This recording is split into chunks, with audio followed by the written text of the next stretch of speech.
right, everyone, welcome to Therapy in the Great Outdoors, the business and practice of nature-based pediatric therapy. And I'm so excited today because this is the first episode where I am having a guest who is not in the field of occupational therapy. This is like, I've wanted to do this for so long, and I connected with Carolyn Parker, who is here today. She is a speech therapist. I connected with her on Instagram because she has a nature-based practice, and the algorithm must have known, Carolyn, that we were meant to connect. Yes.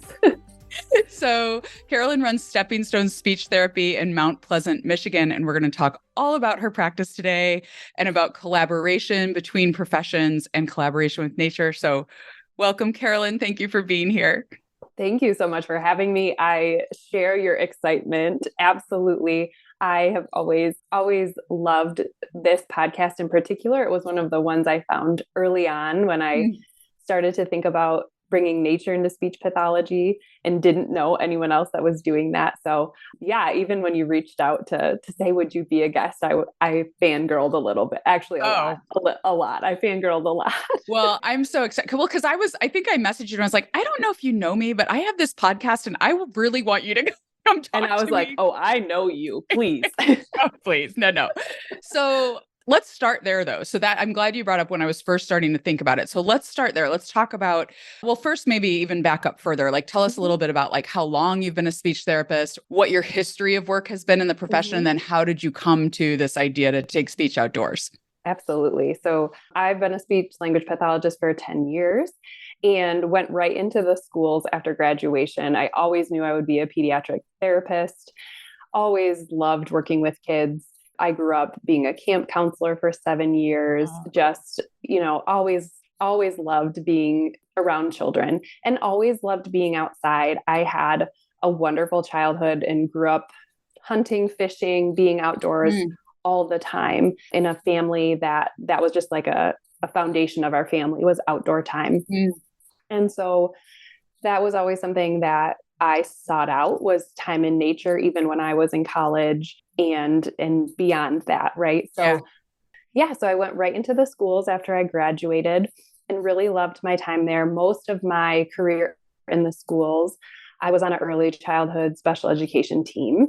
Okay. And so worked closely with my OT and PT friends and had wonderful, wonderful relationships, learned so much from them. So I think that multidisciplinary team, I learned so much, evaluating and then treating these young children with very complex needs.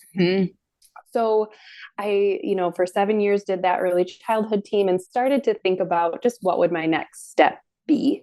Started to want a little bit more and just was starting to feel the burnout of early childhood and being in the schools. So in 2021, I decided I was going to open a private practice on the side. And so I am, May will be my 2-year anniversary of starting Stepping Stones. And I'm feeling very excited about that. But in the beginning, it was just a couple clients on the side. They were clients that had been in my early childhood program, but had graduated. So they were now in kindergarten and beyond. And so those parents reached out to me and wanted me to work with their children that summer. Okay. So it was just a few kiddos that summer. And I think it was, because it was summer, it was Michigan, it was nice. We were naturally going outside quite a bit. So it wasn't intentional at first. It was just, I loved being outside. My students loved being outside. And so we did that. But that next year I was still in the schools, still doing my private practice on the side, and also trying to be intentional about getting my own young children outside. I have 2 young boys. And so it just slowly kind of all started to connect and come together. I started to really dive deep into the research about children in nature. And all of those wonderful things I found, right, when I started to dive deep into that. And so it just kind of was this slow evolution of, well, what if I did make that a foundation of my practice, that I'm going to use outdoor time and natural materials in my therapy? So it kind of just snowballed from there, I guess. Yeah. And so I think it was scary at first to say like, yeah, I'm going to start calling myself a nature-based therapist when there was no other speech therapists I knew that were doing that. Right. And when I brought it up to people, they kind of thought like, oh, that's nice, but do you need to do that? Is that necessary?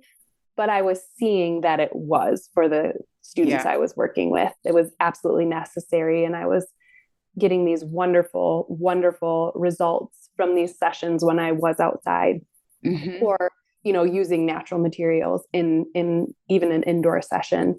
Yeah. So I think slowly over that year, it just kind of really like took root, to use, a nature-based pun there. It really took root over the course of that year. And I really just kind of dove in and have not looked back, I guess. Yeah. This fall, then I did leave my school position to do my private practice more full time, which has been so wonderful. Great. Yeah. So I think now just having more time to really be all in with my private practice, which is still small, but it's really been a wonderful thing. Yeah. Oh my gosh. So many things. So I want to ask about this year and what your business looks like right now, but just so that we have some encouragement recorded on this podcast for anyone else who has encountered what you did and I did. I had not a lot. Most OTs were like, oh my gosh, that's amazing. You're working outdoors. That's so great.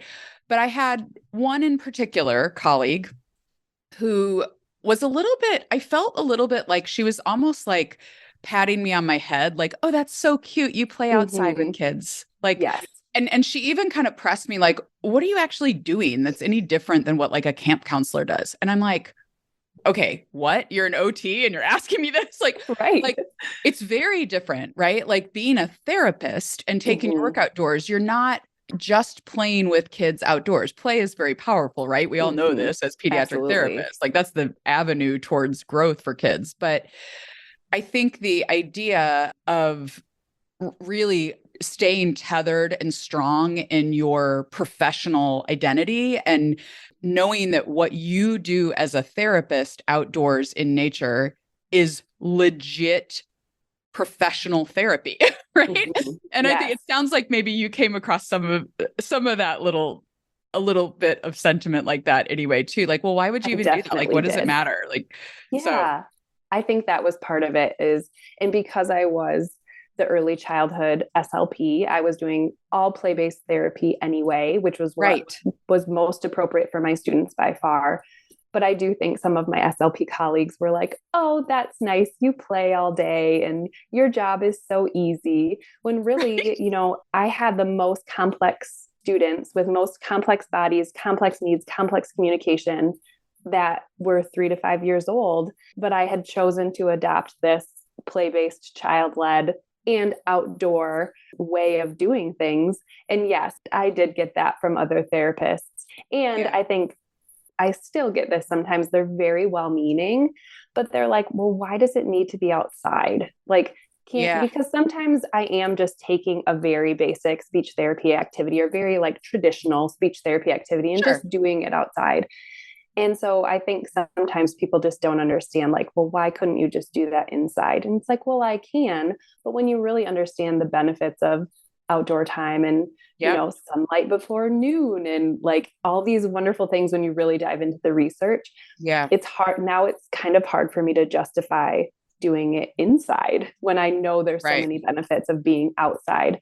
Those days we do unfortunately have to stay inside. It's, I feel like we're missing out on these wonderful benefits. So I would rather be outside any day.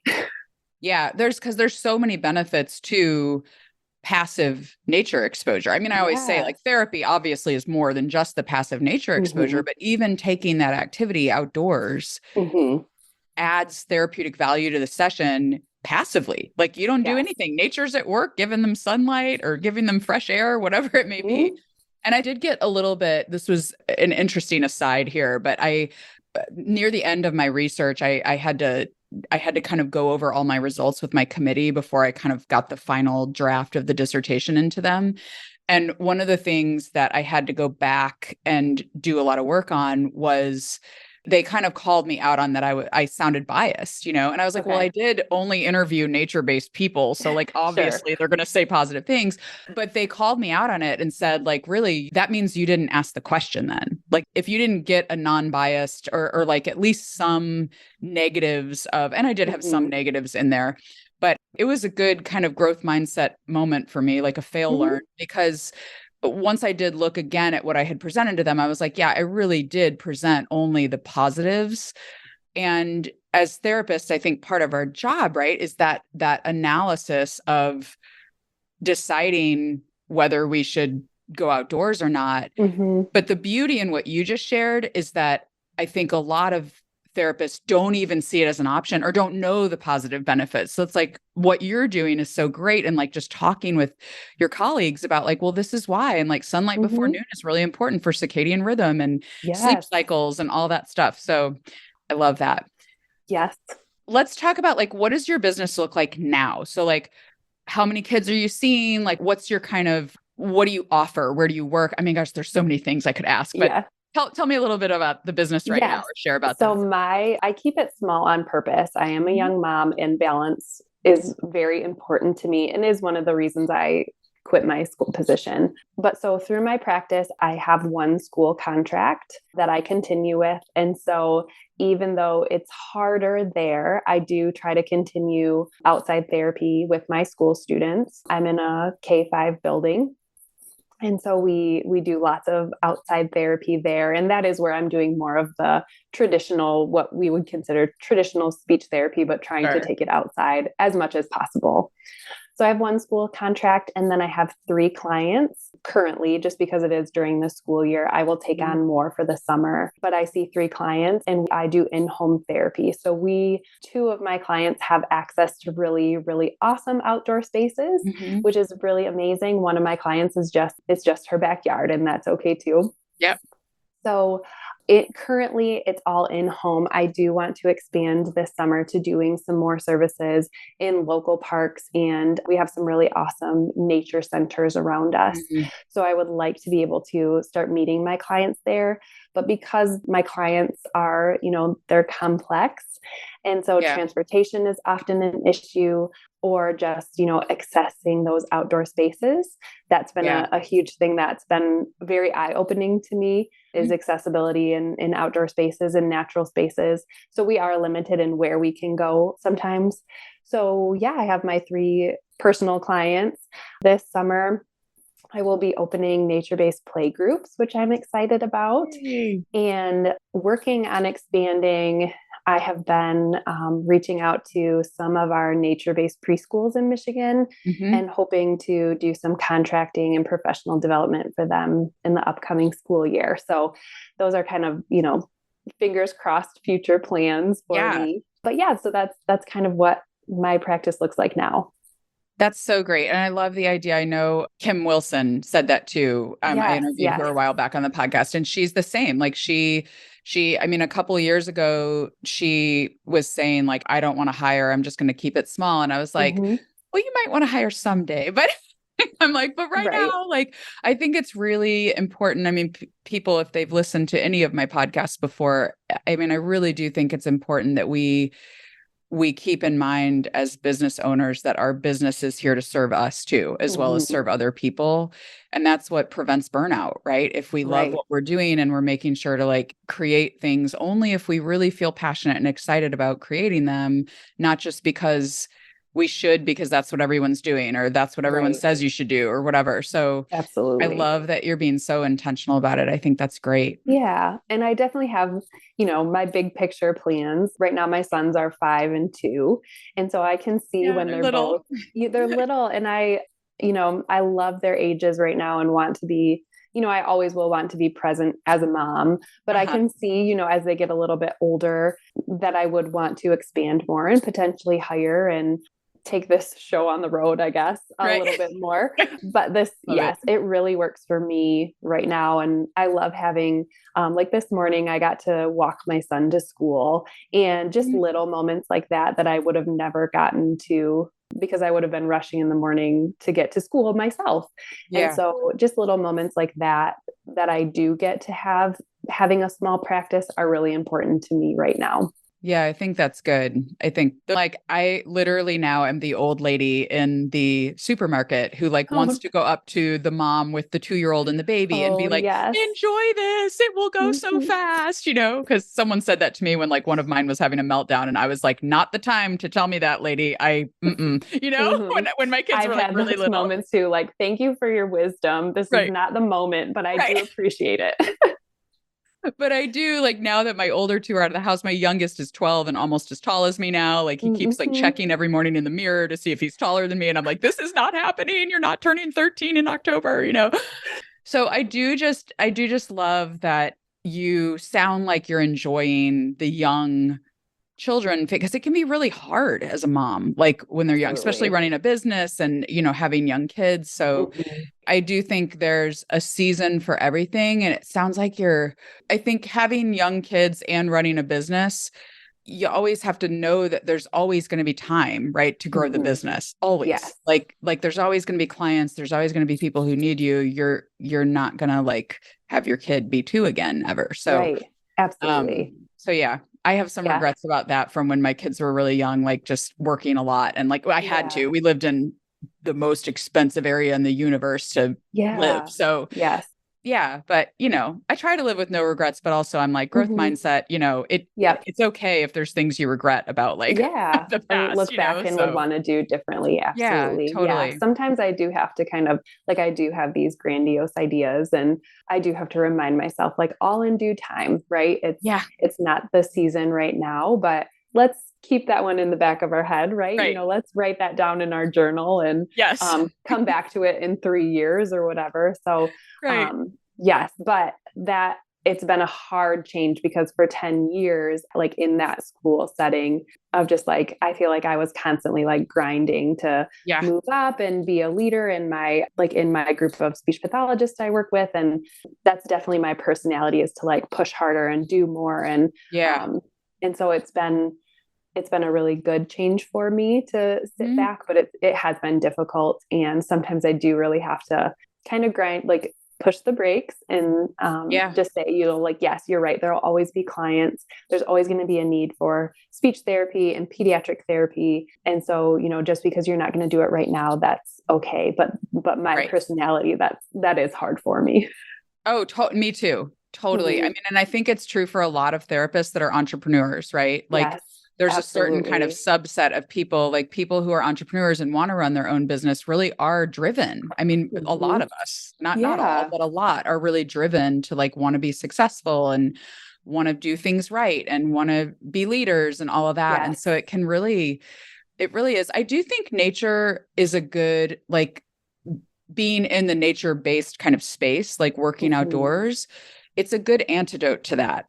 Do you feel that? That's such a good way to put it. Yes. Because I feel like because I'm doing nature-based therapy and I'm so much more intentional about my time in nature, that's so, so helpful, because that is the time where I slow down and I kind of can shift gears of, no, you don't have to do everything all of the time. Right. You don't have to go a million miles an hour.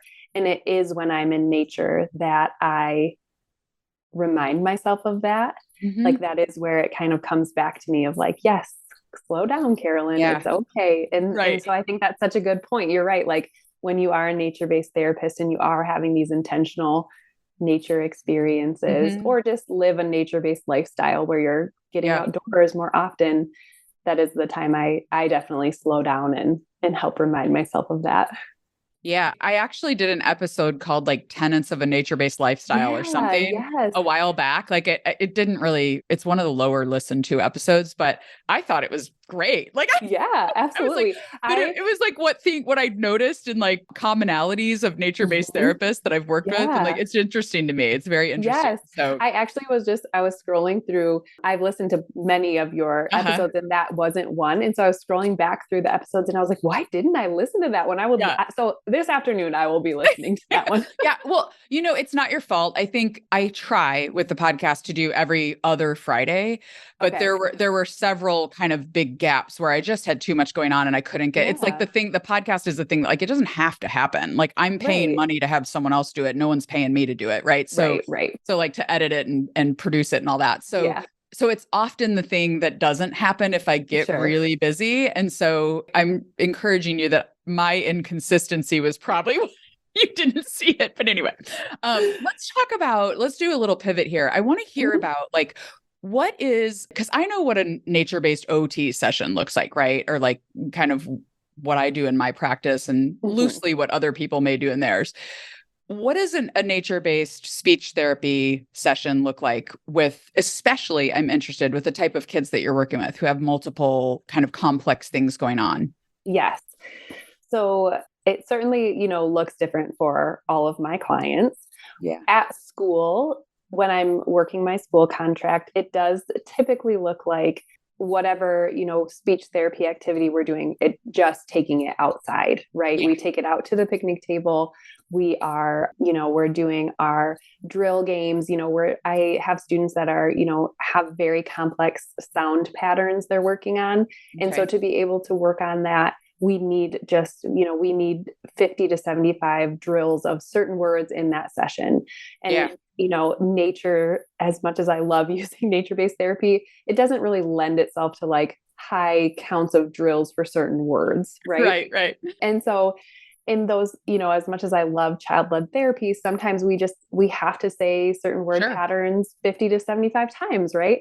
And so my school kids, it is just a lot of times we're taking whatever activities we need. We're doing our drills, our quick card games where we're practicing words a lot. We're doing that outside at the picnic table, or we're doing things like scavenger hunts, practicing following directions out on the playground, first go down the slide and then run around to the monkey bars and then climb the rock wall.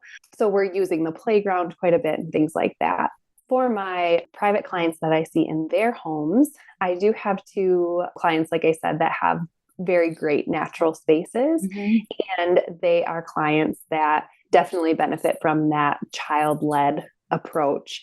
And so that has been an interesting switch for me, is kind of giving up that lesson planning that is, in graduate school, like you're writing these elaborate lesson plans for your clients. And so having to give that part up and just letting the child lead, and then using your language strategies to help them build language in that outside space. And so a lot of times I technically don't go in with a plan. We go outside and we play, and I have some, tools and tricks that I use often, as I'm sure you do as an OT too. I like bring binoculars and a magnifying glass and some things like that, if we're going to, if there's kind of a lull, that I might bring one of my tools from my backpack out. But I find that we have such rich language experiences when we're outside that typically I don't need to do that. We're always exploring, or I'm prompting them of, what's under this rock? Should we look at another rock? So I don't really have to do much to get those great language rich experiences outside, because nature is always new and novel and providing such awesome opportunities for language itself. Yeah. Yeah, I do have a client that she does have quite a complex body, and she is an AAC user. So she uses a communication device to communicate. So that's an iPad with a communication app, and it's mounted right to her wheelchair. Yeah. So for her, we are limited in the spaces, like I said, that we can access. So typically for her, we are outside she has like a nice paved patio out in her backyard. And so for her, it's much more like I'm bringing in activities for her. That opportunity to be child-led is it's harder. I try as much as I can, but we're kind of having to bring those. So we're doing I do a lot of natural materials in bins for her. And then we're looking for the vocabulary on her communication device to describe, what's in there.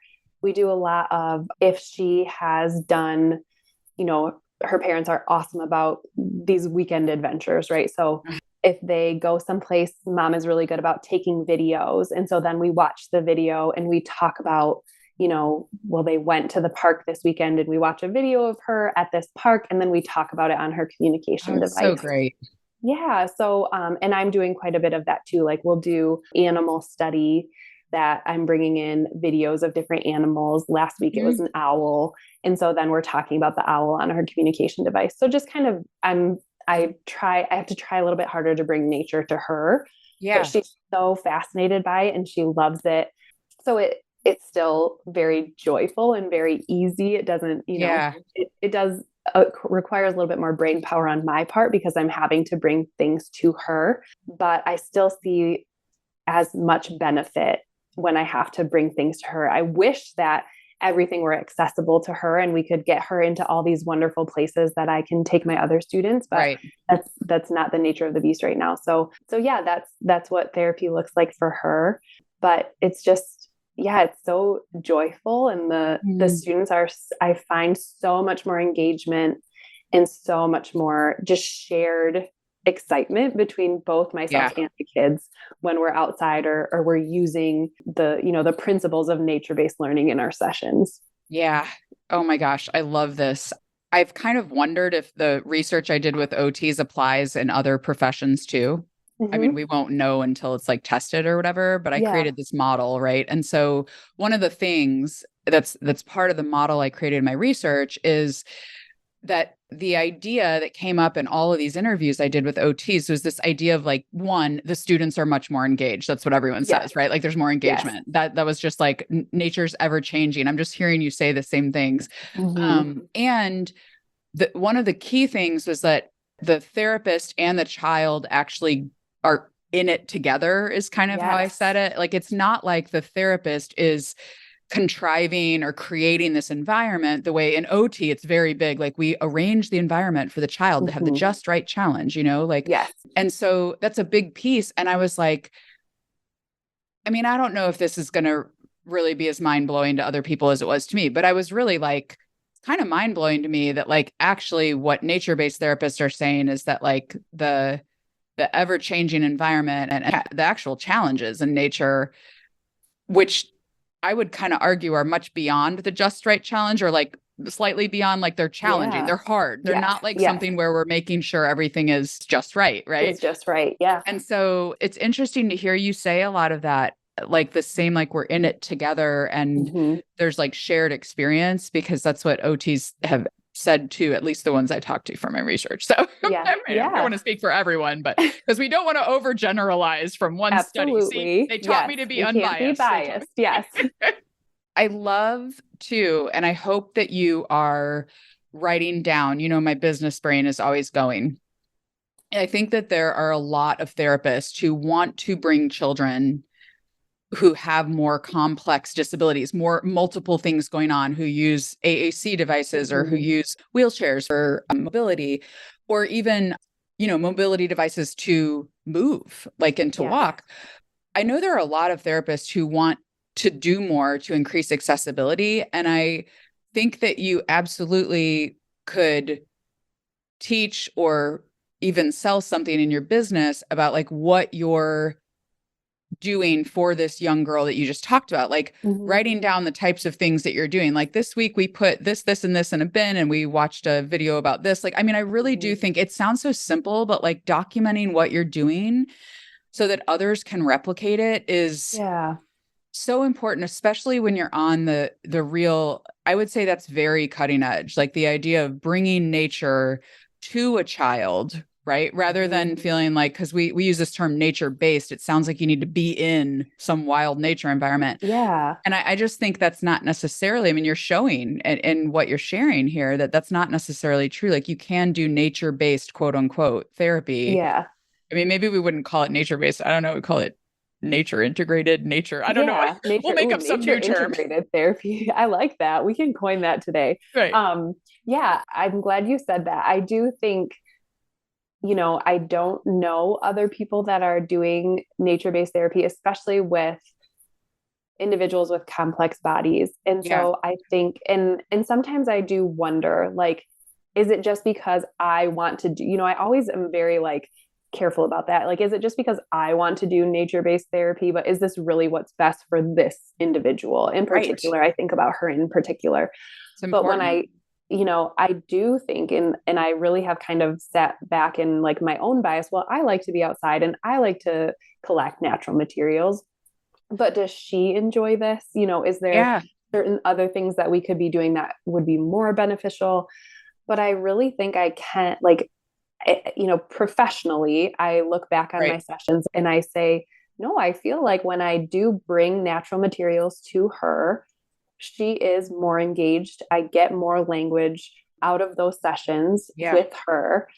And and I think that even if so it's subjective, it's just me thinking out loud about it. Sure. But I think even if I took data on, her engagement during sessions, I think I would find that she's more engaged and I am getting more language output when we are using natural materials, even though I'm having to bring in most of those to her. And that is something I'm cognizant of, though, of like, I want to make sure it's not just because I like doing it that Right. we're following this therapy approach, right? I Right. really want to make sure it's beneficial to each individual that I work with.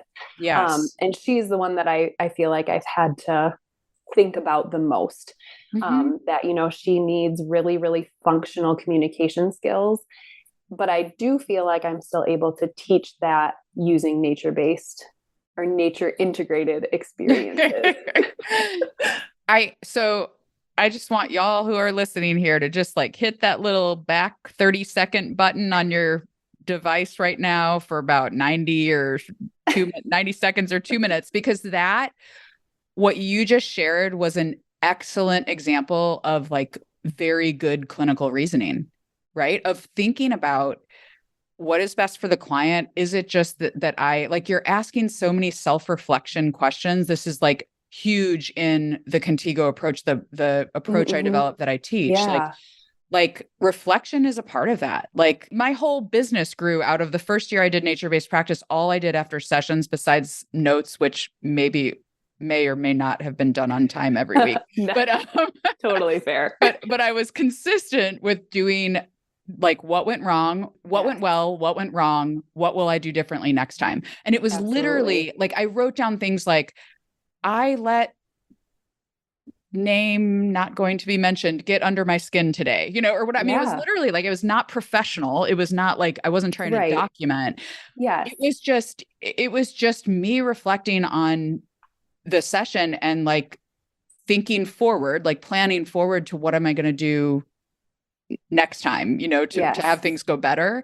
And that's Mm-hmm. exactly, I mean, you just sharing that, like thinking about the reasoning behind why we would go outdoors. It might not be best for every single kid, and that's Absolutely. hard for us as nature lovers to admit, Yes.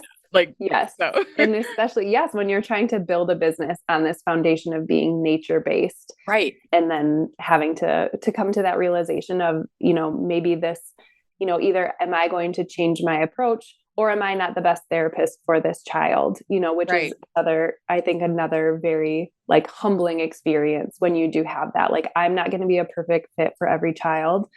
And, so am I willing to, like, for this student, if that doesn't mean we don't, if I find that this isn't working for her, well, of course we're going to pivot and we're going to move back. But I think, yeah, as a therapist, having those reasoning skills and that reflection is huge.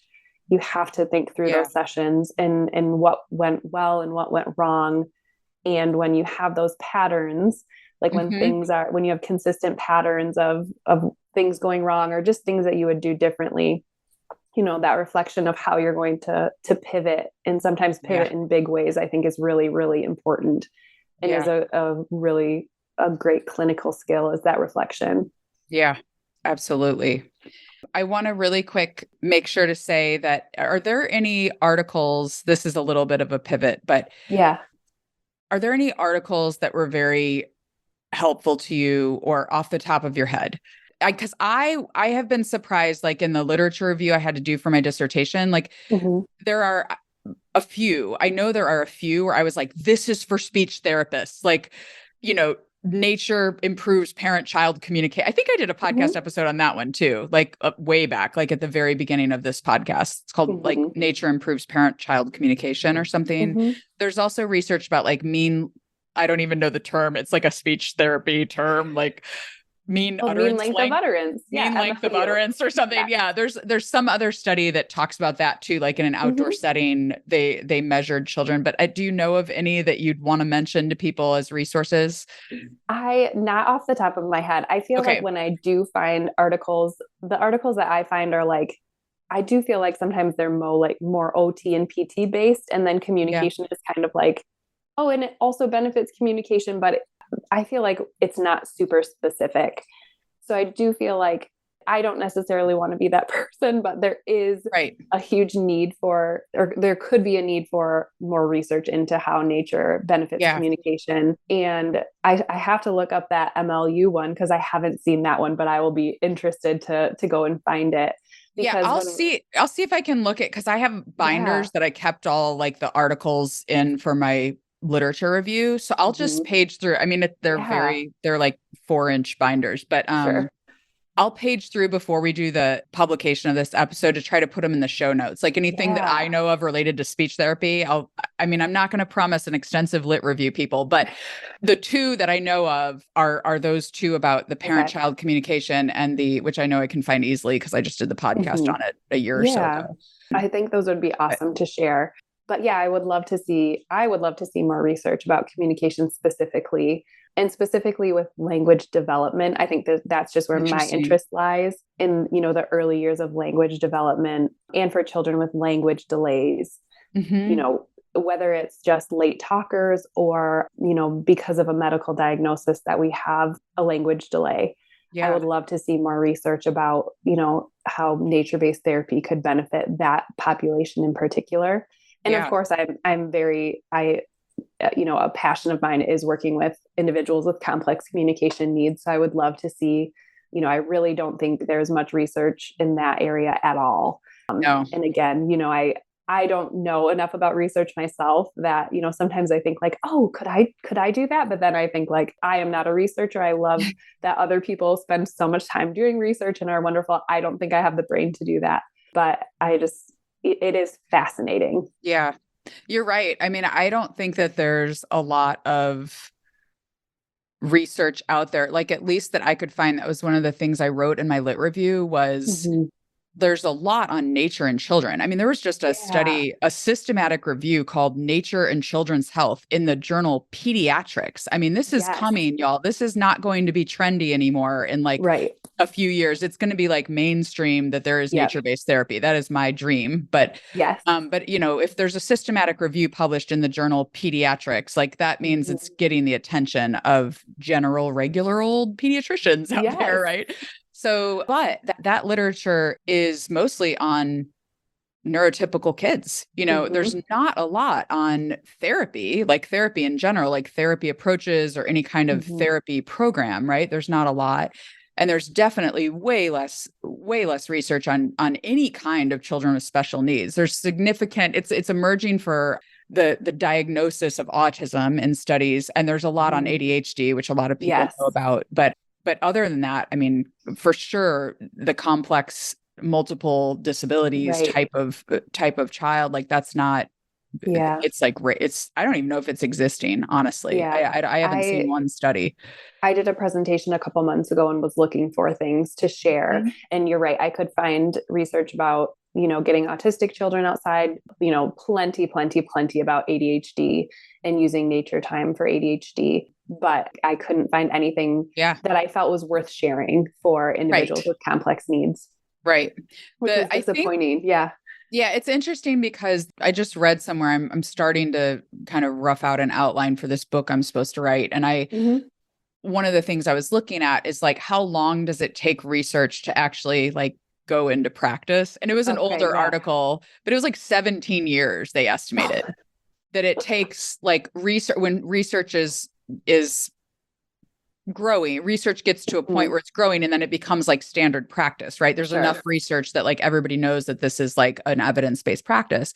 17 years. Well, if you think about like with ADHD, those original studies by Kuo and Faber-Taylor, who are like the big authors that have written a lot on it, I think those were like in the 80s maybe, or the early 90s, which would mean now we're 30 years past that, right? And so it's interesting that we see a bunch of research on kids with ADHD, right? In nature. And that's kind of like the early days were like 20, 30 years ago. So it's just, it takes time, right, for this stuff to enter practice. I think we need to like really, really know that even if there isn't, like for what we're talking about, like a lot of evidence for kids with complex needs, like I think the clinical reasoning comes into play. Like a lot of times we think about evidence-based practices like, oh, it's just what research says. And it's just, that's not true. It's like also based on expert opinion and what, like clinical reasoning and all of that. So where do you see, like, do you know other speech therapists now that are doing work in nature with kids? And where do you see this going in the field of speech pathology? So as of a couple months ago, I did not know anyone. In the last month, I virtually have met two other amazing therapists, one in Pennsylvania and one in North Carolina. And so, yes, we just met over Zoom for the first time last week. And it was just it was magical, right? Like it's so wonderful always to talk with people who like professionally like-minded people who just kind of get the same things that you get. So it was just really wonderful. And so we decided, we're going to have monthly consults with each other just because they're both also private practice owners that are doing nature-based speech therapy. And just to hear their success stories and, kind of being able to problem solve with them in the field of speech therapy specifically was really wonderful. So we called ourselves the outside SLP unicorns because we're a rare breed. So I love it. Yes, I would love to grow our herd. I guess I would love to get more people. And so, that is something I have thought about in terms of getting back to like the business mindset of, is there an opportunity to kind of like do a course or something along those lines of just encouraging speech pathologists to get out into nature and, and encouraging them, simply to just like I'm doing with my school contract, like just take your activity outside and see if it makes a difference.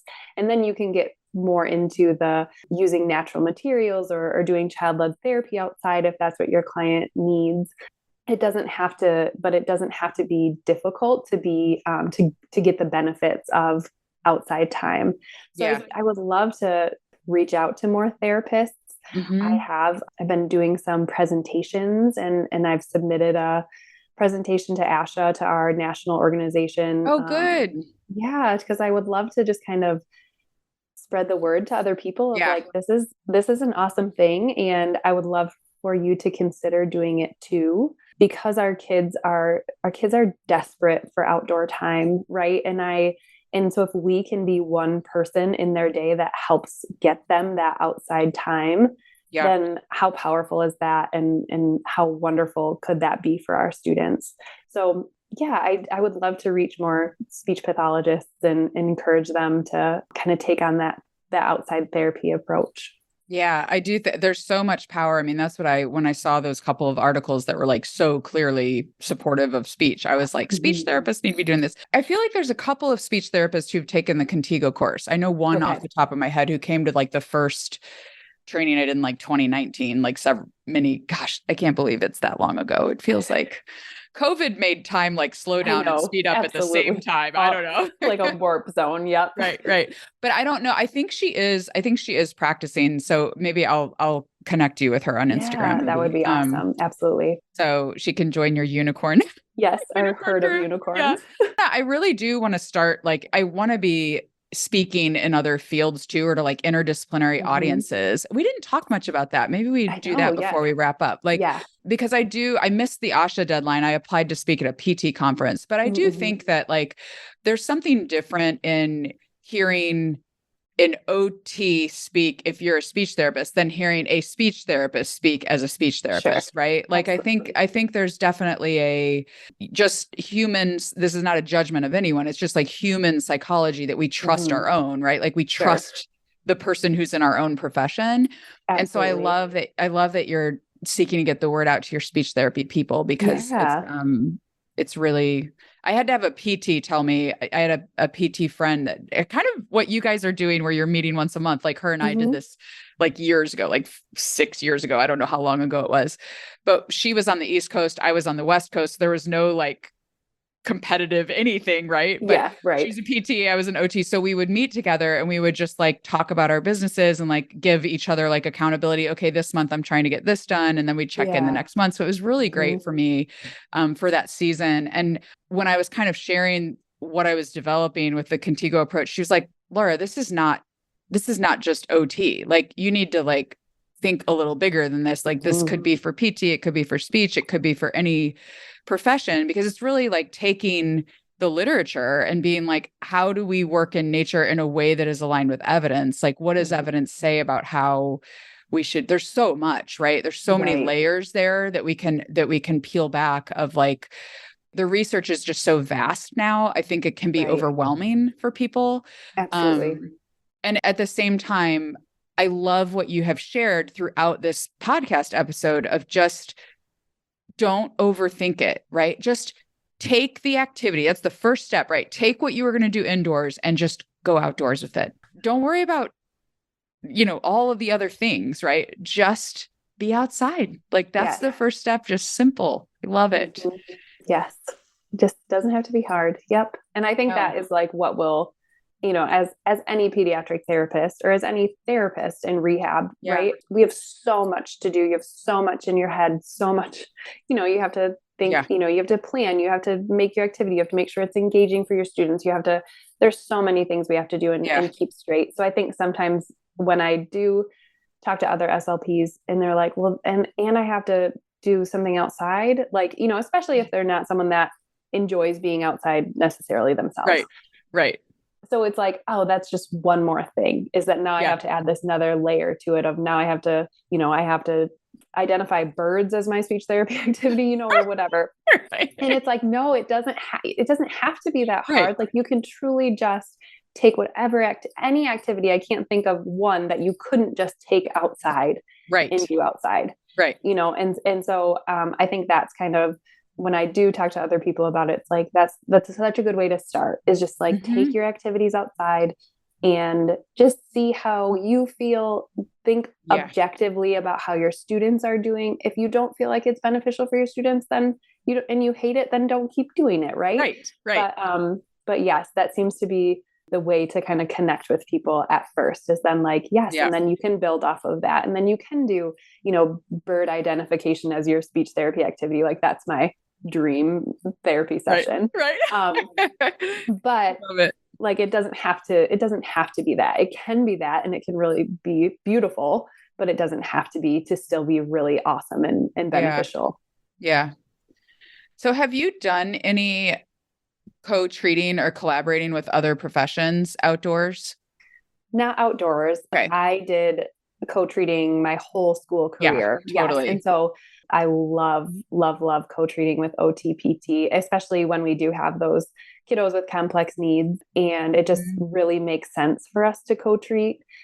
So I would love to get into that more and just, find other like-minded OTs and PTs here in Michigan and potentially start something there. I did through Instagram, I met an OT just north of me, like a couple hours. So it would be harder to do something there, but even just to like be able to talk through strategies and sessions, and being able to, I have a student who's struggling with this, like, or, how could I work on these fine motor tasks in my session, and having them have that also, like that nature-based brain, I think is really big. So I would love to just have that consult with them when I need it, because there is so many things that come up with, my kids have needs in all areas, not just speech. It seems like, because I co-treated for so many years, I do know some tips and tricks, but I always want to make sure I'm running those things by my professional peers and make sure I'm doing what's best for my client. So I definitely can see a future in like consulting with each other of how can we best help support our students. And like I said, talking to someone else with that nature-based brain is always wonderful. Yeah. It's so funny. I have always struggled on my podcast to like promote my own stuff. Like it's so funny. I hear other people do it on their podcast. I'm like, I'm not annoyed if someone promotes their stuff on their podcast, but anyways, but I've just always struggled with it. I tell everyone else, be confident in what you have. And I'm like, and yet I'm like, oh. So it's interesting you say that, because in my brain, I'm like, that is what, and the reason I'm sharing this is because it could help you and it could help people listening. That is what my dream is for the therapy in the great outdoors community space to be. Like, we do these monthly calls that are, we call them TGO together. It's just like third Thursday, TGO together. I'm really big on alliteration. It helps me remember things. So like, and we kind of switch off, like every other month they're like midday, and every other month they're in the evening to hit like different time zones around the world. And we've had anywhere from like 6 or 8 people up to like 12, I think, maybe on one. So like, it's a small group generally, at least right now, while we're relatively small as a community. And it's $7 a month to be a member and get access to those. So it's not, and there's, no minimum commitment. You can cancel anytime you want. So even if you just want to join for a month to hit the call, like, you can do that. And that, I envision those, like, ideally, like that space right now, again, just because I'm an OT, is mostly OTs. There's a handful of mental health counselors, handful of speech, handful of PT. But my dream is that those calls would be a space where stuff like that could happen, right? Where there's like multiple different disciplines there. And you could say, like, this is how you could work on this with this kid, or like, I don't know how to, I don't know. I don't know what question would come up that an OT would ask a speech, or vice versa.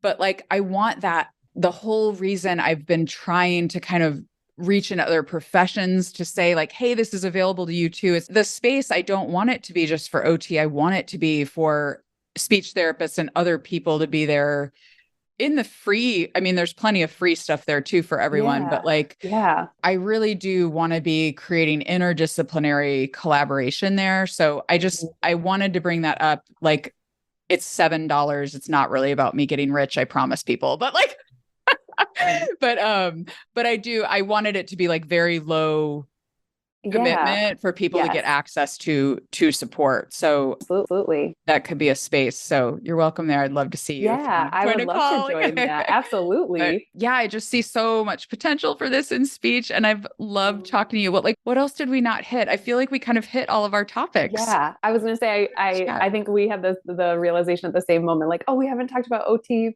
SLP collaboration, but and I wanted, for sure wanted to talk about that. Yeah, I feel like we covered everything. Yeah, I think like, just really quick before we wrap up, I do think with the collaboration piece, I think it's interesting to think about that an activity can look the same, but and anyone who's I don't know, I'm probably telling people, preaching to the choir, people already know this, but the activity can look the same, but like the things the therapist is observing for their own goals for their profession are going to be different. Absolutely. And so I don't know that you or I, having not kind of done any collaboration, can actually like say what it would look like. But I do think it's a very interesting thing to think about and to kind of reason through about how that could work for a kid. I don't know. It's interesting. I always can't, with the business brain, I can't wrap my brain around like the financial piece of it. Like, how do you pay, even if you have like an OT and a speech therapist running a day camp together, for example, right? Like, how do you make the money work is the hard thing. And I think that's. Yeah. And how do you both like fairly get paid for your time in a way that makes it worth your while too, right? Yeah, but I know the sessions I would coach with OT and PT were always the best sessions. And I do love that. I love that we can do one activity, but I'm thinking about it from a language perspective, and they're thinking about it from a fine motor and gross motor perspective. And that child is essentially getting 3 therapies in one moment, right? That we can, when you have these beautiful activities that can really target all 3. And then what I take from that is that then, I can go back to my next speech only session, but I can incorporate these activities again that were so good for the whole child. Yeah. And I would love to be able to do more of that outdoors. Yeah. Well, I love that you brought that up about carry over into your, discipline specific session. That's a tongue twister. Discipline specific session. Yes. Try saying that 3 times fast.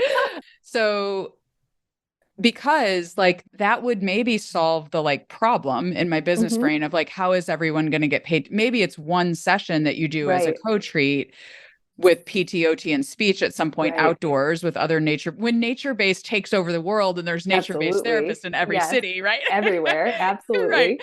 Then you can do all these great co-treats with all your other nature-based colleagues. Yes. But if you could do that, like, I think that's a really great way to think about it, as like, it really does then bring the carryover from other disciplines into your session as whatever discipline you are, right? Yes. So yeah, great absolutely. way to think about it.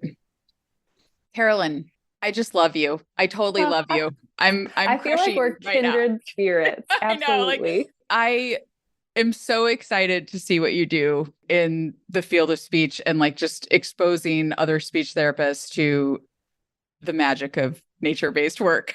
Yes. So thank you. Yeah. So thanks for being here. Let's tell everyone where they can find you. Like, what's your Instagram? I know we met on Instagram. What's your Instagram handle, or like, where else do you hang out online, and where can they find you? So my Instagram handle is @theoutsideSLP.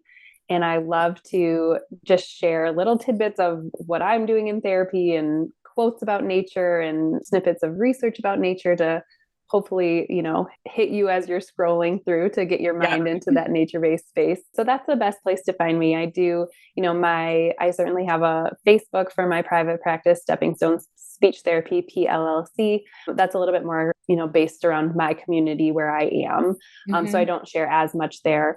So Instagram is usually the best place to find me. And I really love, sometimes people will message me and they're like, I'm so sorry to bug you, but I wanted to let you know I did my session outside today and it was so great. And I'm always like, I love it. Please message me.